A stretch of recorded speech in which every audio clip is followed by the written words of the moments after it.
Wengerni kim deb so'rayotgan olaman bilmasdiki, Arsenal tarixidagi eng buyuk murabbiy aynan shu inson bo'lishini. Hatto kelishidan oldinoq Dennis Bergkampdek dahoni sotib olishni klub rahbarlariga shart qilib qo'yishini, uning qo'l ostida o'ynagan yosh o'yinchilar tinmasdan yulduzlarga aylanib borishlarini o'sha payti kim ham o'ylabdi deysiz? Azizlar, bu kechagi sana emas, 1996-yili bo'layotgan voqealar edi. U paytlari Maradona hali futbolda bor edi. Zidanni futbol ahli kashf etmagan. Badjo AQShdagi penaltisidan so'ng klub izlab yurar, terma jamoamiz 94-yilgi furordan so'ng ilk Osiyo chempionatiga tayyorgarlik ko'rardi. Arsen Wenger klubga bosh bo'lib kelganida men 3-kursda o'qirdim.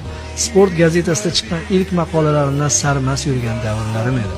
Xitoydagi 23 yoshlilar chempionatida g'olib bo'lgan yigitlar endi tug'ilgan edilar, ba'zilari hali tug'ilmagandi. Hali qo'l telefon nimaligini bilmasdik. Romantika magnitofonda Rustam G'oyipovning gullagan qo'shiqlarini eshitib yurardik. Braziliyalik Ronaldo futbolga endigina kirib kelgan, oltin to'pini o'zining antiqa driblinglari bilan qo'lga kiritgan davrlar esingizga tushgandir.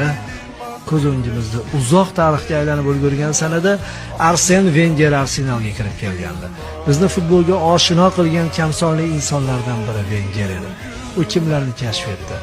Arsenalni qay holatga ko'tardi? Buni hamma biladi.